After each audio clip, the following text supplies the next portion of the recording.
महाराज की जय, माऊली ज्ञानेश्वर महाराज की जय, सद्गुरुनाथ महाराज की जय, सब संतन की जय. पा एकनाथी भागवतामधला 21वा अध्याय आणि तिच्यामधला हा 33, 34 आणि 35 या 3 श्लोकाचं वर्णन आपल्याला करायचं आहे. होईल की नाही सांगता येत नाही. पहा, तर जे कर्मभूमीमध्ये मनुष्य रूपाने जन्माला येतात, काय जे कर्मभूमीमध्ये मनुष्य रूपाने जन्माला येतात, मग या पृथ्वीवर जी जन्माला येतात, कारण ही जी पृथ्वी आहे ही पृथ्वी कर्मभूमी आहे, बरोबर आहे. कारण हिच्यामध्ये संसार आहे म्हणून ही कर्मभूमी झाली. मग जे कर्मभूमीमध्ये मनुष्य रूपाने जन्माला येतात त्यातल्या त्यात बाकीचे 184 नाही बरं, फक्त मनुष्य, ते सहजच मोक्षाचे अधिकारी असतात. जे या कर्मभूमीमध्ये जन्माला आले ते मोक्षाचे अधिकारी. आणि ही कर्मभूमी सोडून अन्य कोणत्याही भूमीमध्ये ब्रह्मांडात असलेले कोणते, आता मंगळ आहे, गुरु आहे, शुक्र आहे, चंद्र आहे, कोणतेही भूमीत तुम्ही जन्माला आले तरी सुद्धा तिथं मोक्ष नाही, ते मोक्षाचे अधिकारी नाही. तिथं मनुष्यवस्था आहे की नाही काही घेणं नाही आपल्याला. परंतु भगवंतानं सांगितलेलं आहे की बा कर्मभूमीमध्ये मनुष्य रूपाने जन्माला येतात ते सहज मोक्षाचे अधिकारी असतात.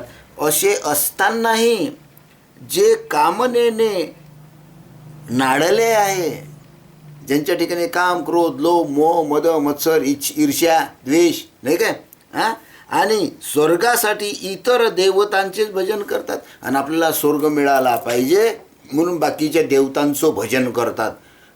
गणपती आहे, भगवान शंकर आहे, खंडोबा आहे, मसोबा आहे, भैरोबा आहे, अमुक आहे, टमुक आहे, हे देवी आहे, ते देवी आहे, या तीर्थ आहे, ते तीर्थ आहे, हा देव आहे, ते देव, आपापा जिकडे पासन तिकडे देव. आणि एवढी देवाची पूजा करून सुद्धा मन काही समाधान होत नाही. म्हणून भगवंत म्हणतात की जे कामनेने नाडले जातात आणि स्वर्गासाठी इतर देवतांचे भजन करतात. स्वर्ग मिळवण्याकरता बाकीचे अन्य देवताचं भजन, किंवा या देवताचं भजन केलं, या देवाचं भजन केलं की आपल्याला स्वर्ग मिळेल, यज्ञ केला की आपल्याला स्वर्ग मिळेल.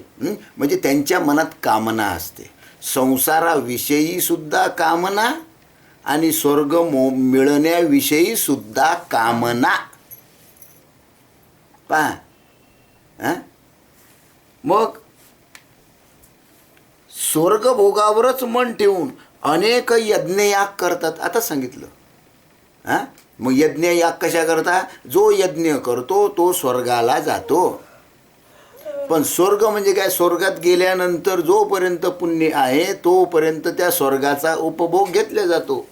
आणि तिथलं आपलं पुण्य संपलं म्हणजे आपोआपच त्याला खाली ढकलल्या जाते. कसं ढकलल्या जाते? तिथं काही लाकडं आणत नाही, लाकडं जमा करा रे, हा मान याचं पुण्य खलास झालं, बरोबर आहे. आता स्वर्गाचा अधिकारी राहिला नाही. आता लाकडं आणा, अग्नी आणा, त्याला जाळा, आणि त्याला मसंटीत न्या. हे तिथं नाही. त्यानं जेवढं पुण्य कमावलेलं असते त्या पुण्याच्या निमित्तानं तो स्वर्गात जातो. तिथलं स्वर्गात ते जे पुण्य असते ते पुण्य खलास झाल्यानंतर त्याला इतका पश्चाताप होतो की आपोआपच त्या पश्चातापानं त्याच्या शरीराचं पाणी होते. जाळायचं, लाकडं आणायचं, आणि पुन्हा तीच वासना घेऊन त्याला पुन्हा जन्माला यावं लागते. म्हणजे पुन्हा दुःखाच्या खाईमध्ये तो पडतो. म्हणून म्हटलेलं आहे स्वर्ग भोगावरच मन ठेवून अनेक यज्ञ करतात आणि तेवढ्यानेच आपल्याला स्वर्गातील सुखोपभोग मिळतील अशी याज्ञिकांना खात्री वाटत असते. आणि म्हणून याज्ञिक लोक काय करतात? यज्ञ करतात की चला बा आपण स्वर्गामध्ये जाऊ आणि तो स्वर्गाचा आनंद उपभोगू. कालांतराने पुण्यक्षय होताच ती स्वर्ग सुखे नाहीशी होऊन त्याचे पतन घडते.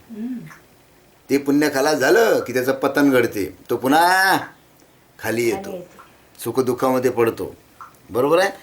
तेही त्यांना हितकारकच वाटते. स्वर्गातून खाली आले तरी त्यांना चांगलंच वाटते.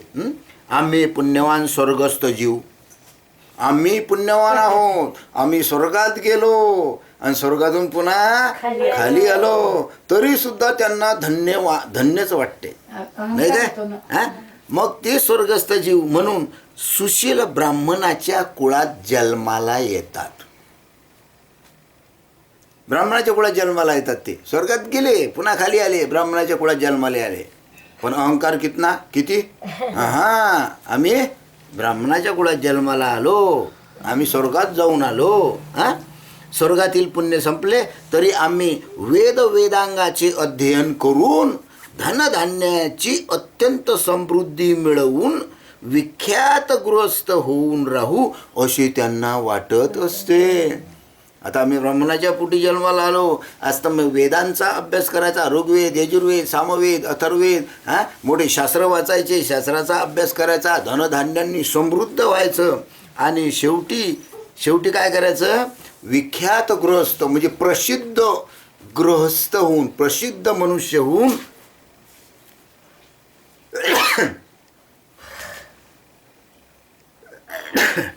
जीवन जगायचं असं त्यांना वाटते. कोणाला? यज्ञयाग करणाऱ्यांना. विख्यात गृहस्थ होऊन राहू असे त्यांना वाटते. पण वेदार्थातील खरे रहस्य न समजल्यामुळे, कितीही वेदांत ज्ञानी असू द्या, कितीही ज्ञानी असू द्या, कितीही यज्ञयाग करणारा असू द्या, परंतु वेदांतामध्ये काय आहे, वेदांताचं खरं रहस्य काय आहे हे मात्र त्यांना सुद्धा समजत नाही. मग काय, वेदार्थातील खरे रहस्य न समजल्यामुळे वरील उपपत्तीने हे लोक काम्यकर्मामध्येच निश्चिंत मानतात. आपले काम्यकर्म करायचे, जप करायची, तप करायची, व्रत करायचं, पूजा करायचं, उपास करायचा, लोकांना हे सांगायचं ते सांगायचं, नुसते आपले कामं करत राहतात. आणि ऊस तोडून त्याचे कणीस मागत बसतात. ऊस तोडतात आणि त्याचं कणीस मागतात, ते वरचं म्हणजे ऊस खायचं ते सोडून देतात आणि कणसच बसतात खातात. तर त्याला काय चव लागत असेल वरच्या कणसाला. मग जगामध्ये असंच सुरू आहे. सत्य हे कोणाला पटतच नाही आणि ज्याला सत्य पटलं तो मात्र भाग्यवान. त्याच्यासारखा भाग्यवान या जगात कोणीच नाही. म्हणून फळ टाकून फूल खावे, काय फळ टाकून फूल खावे हा यज्ञिकांचा प्रकार. यज्ञ कशा करता? स्वर्गात जाण्याकरता. बरोबर आहे, बरोबर आहे. पण तिथं फळ मिळते काय?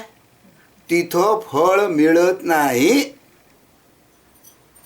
त्याला स्वर्ग मिळाला तर त्या स्वर्गाला तो फूल समजून खाऊन टाकतो. फळ कशाचं? म्हणजे फळ तोडून टाकायचं आणि काय खायचं? फुलच खात बसायचे. आता फुल खात बसल्यावर फळाचा आनंद उपभोगला जाईल काय? नाही. मग असं याज्ञिकाचं कर्तव्य असते, असं ब्राह्मणाचं कर्तव्य असते. मग ब्राह्मणही असेच आहे. पूजा, जप, तप, यज्ञया, क्रिया, कर्म, अमुक टमुक हेच करत बसतात आणि शेवटी जे गुह्य आहे वेदाचं हे मात्र त्यांना कधी कळतच नाही.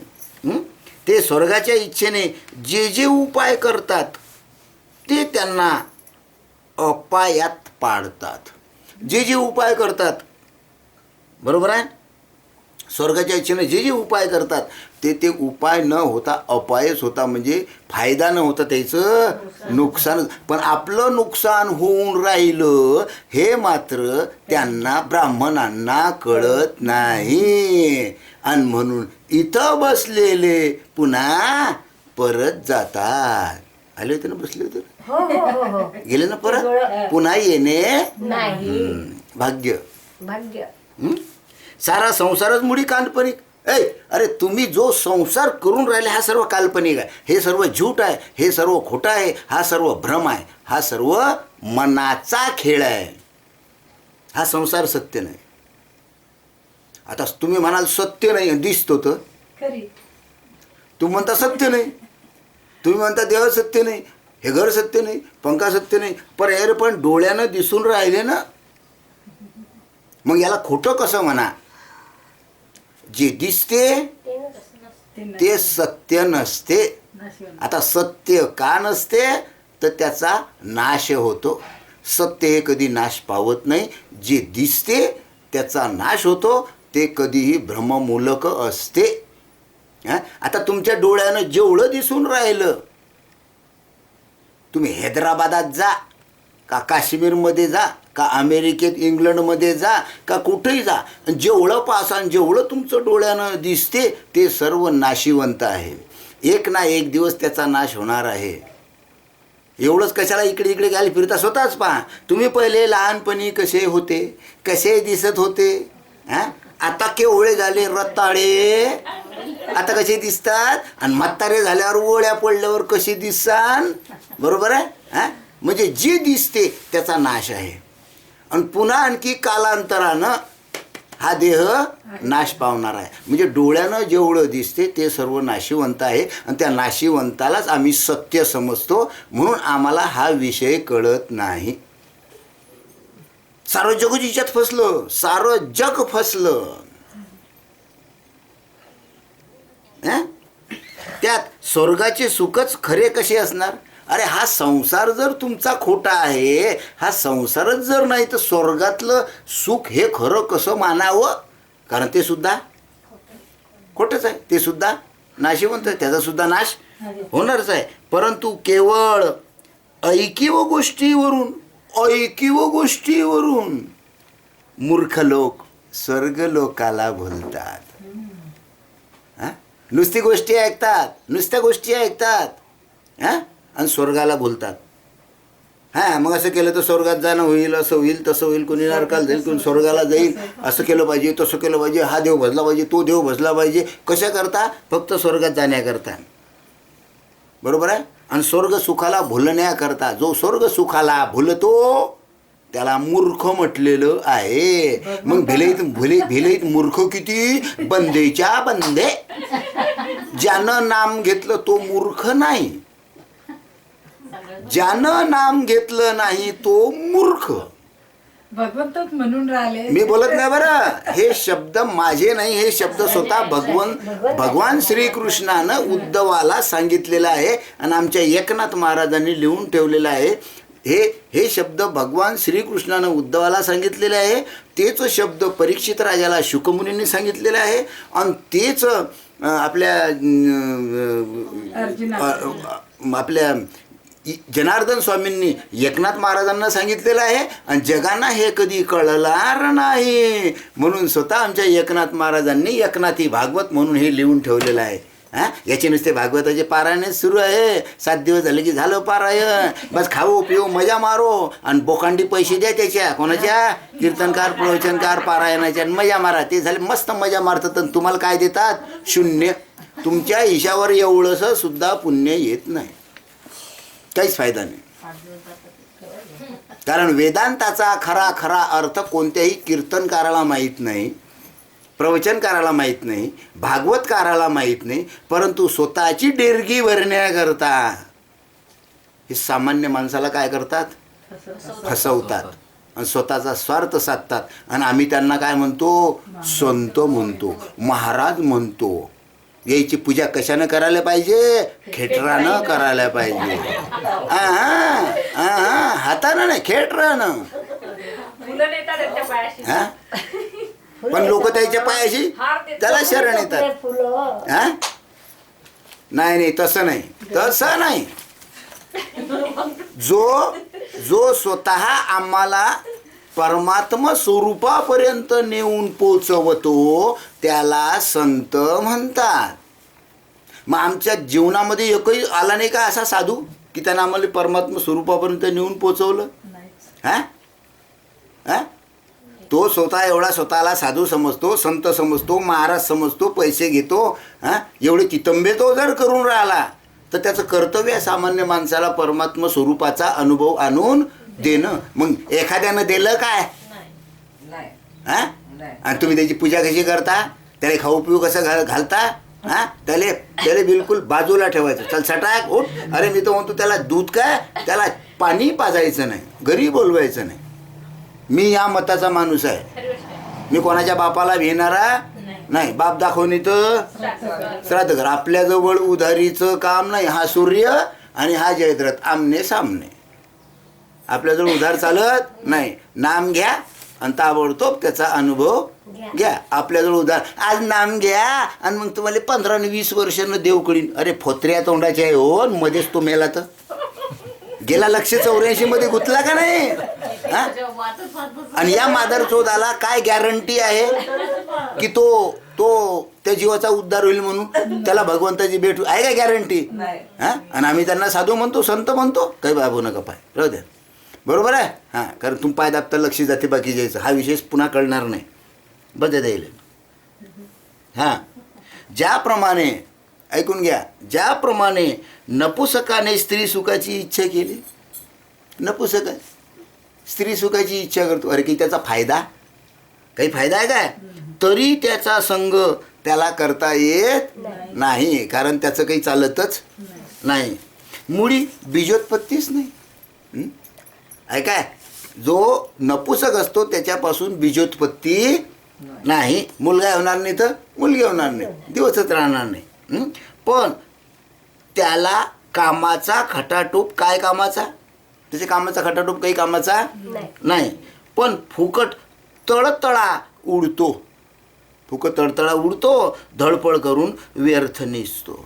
धडपड करतो आणि बिचारा झोपून जातो. पण त्याचं काही चालत नाही. कारण बीजोत्पत्ती होतच नाही. पण त्याला खरे स्त्री सुख काही मिळत नाही.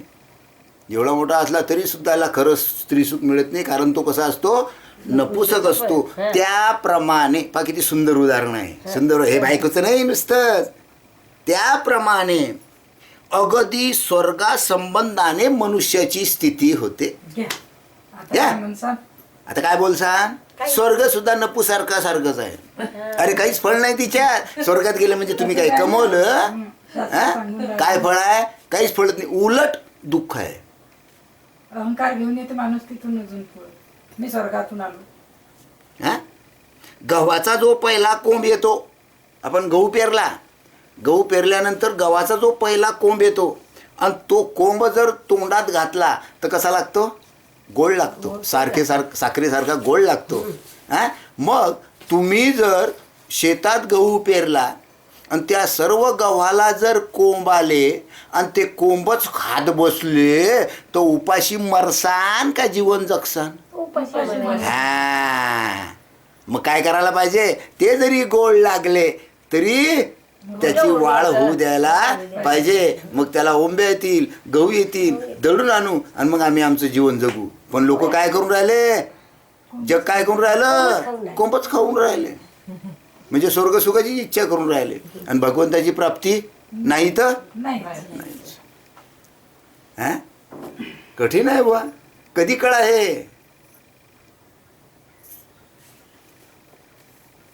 गव्हाचा जो पहिला कोंब येतो तो तोंडात घातला असता गोड लागतो, परंतु पिकाचे महत्त्व त्याला कळत नाही.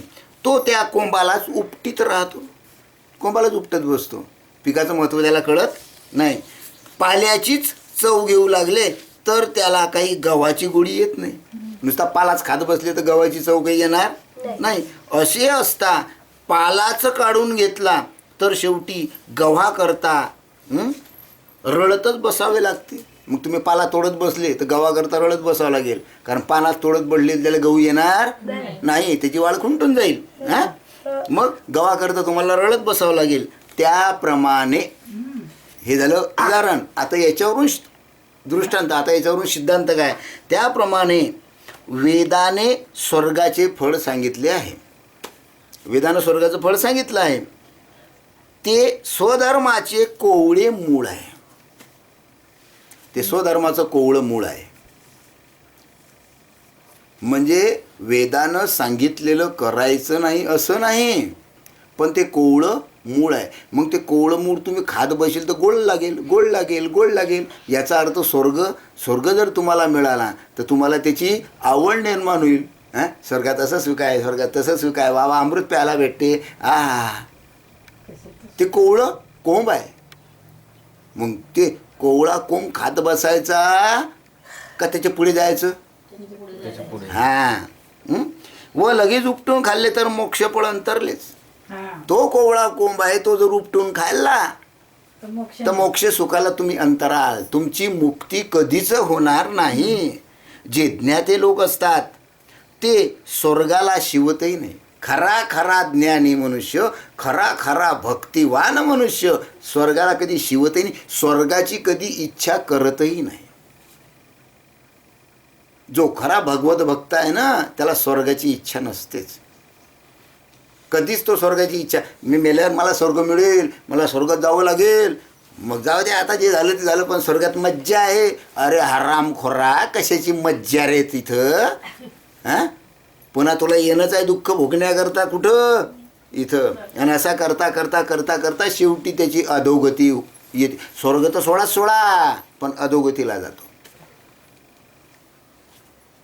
कारण त्याचं लक्ष कशावर असते?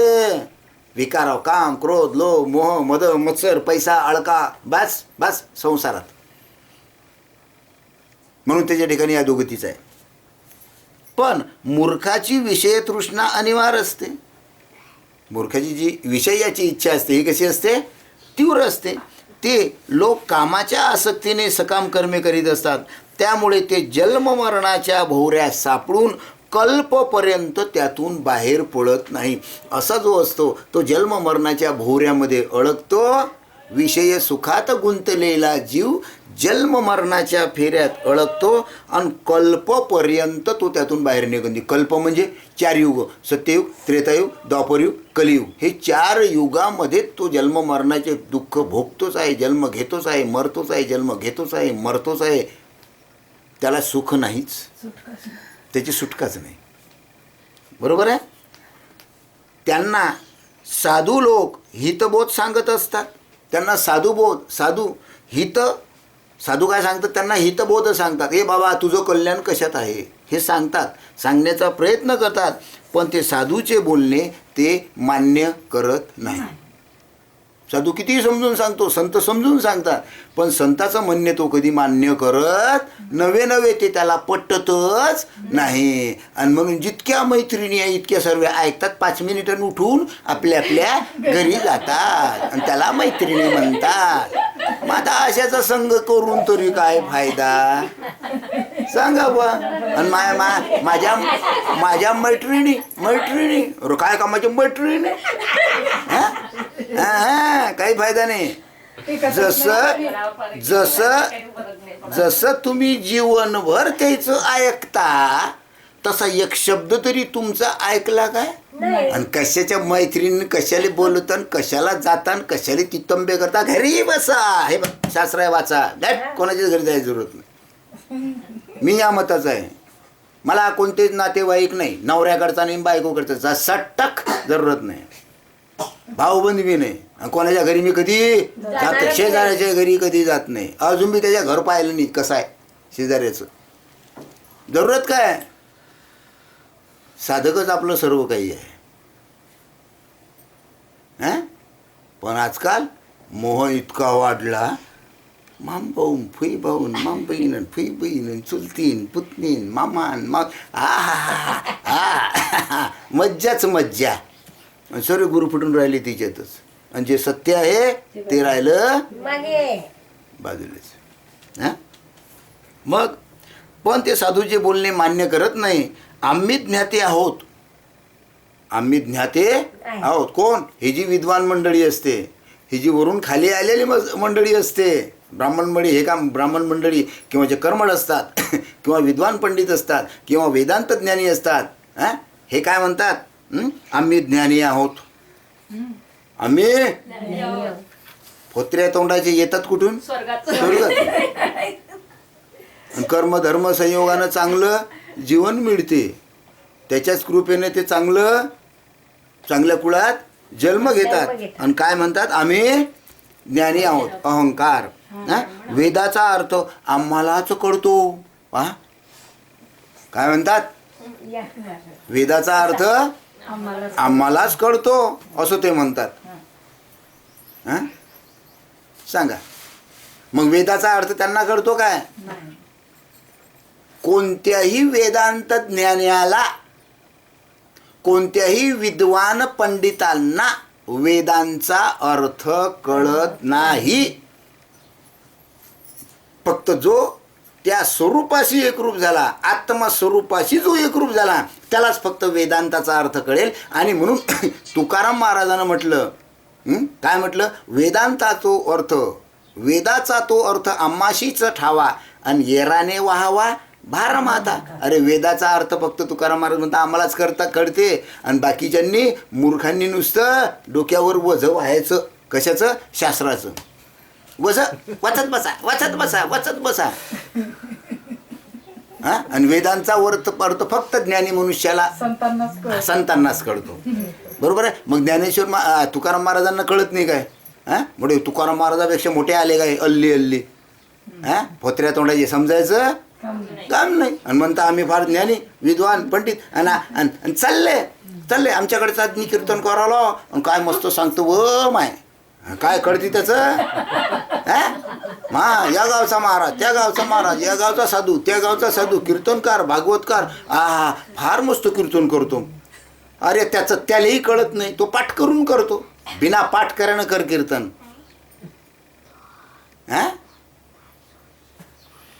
कठीण आहे. असा ज्ञानाभिमान असल्यामुळे ते गर्वाने फुगून जातात. कोण?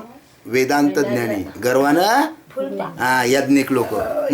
मी भगवान सृष्टीचा नियंता आहे, मी भगवान सृष्टीचा नियंता आहे असे वेदाने दाखवून दिले.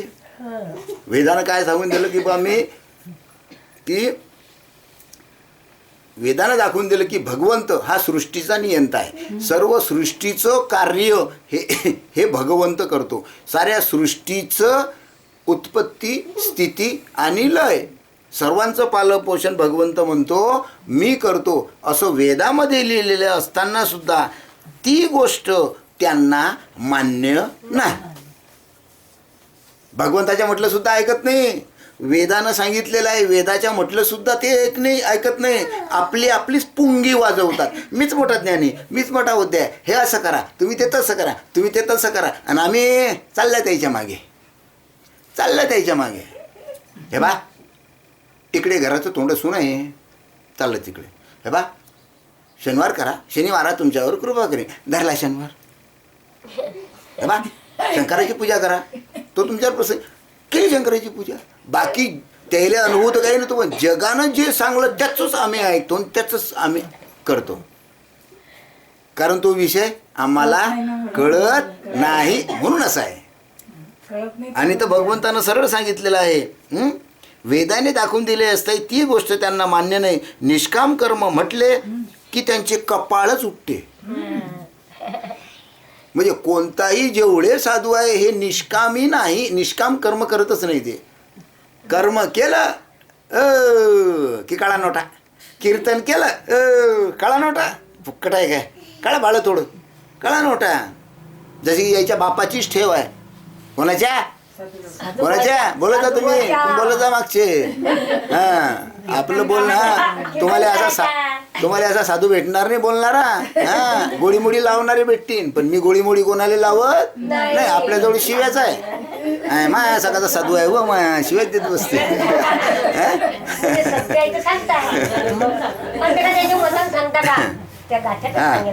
मग निष्काम कर्म म्हटले की त्यांचे कपाळच उठते, कारण त्यांची सकाम बुद्धी अगदी दृढ झालेली असते. त्यांच्या ठिकाणी सकाम बुद्धी असते. आज मी हे कार्य केलं तर मला इतके मिळाले पाहिजे, ते कार्य केलं तर मला इतके मिळाले पाहिजे. माझं धन धान्य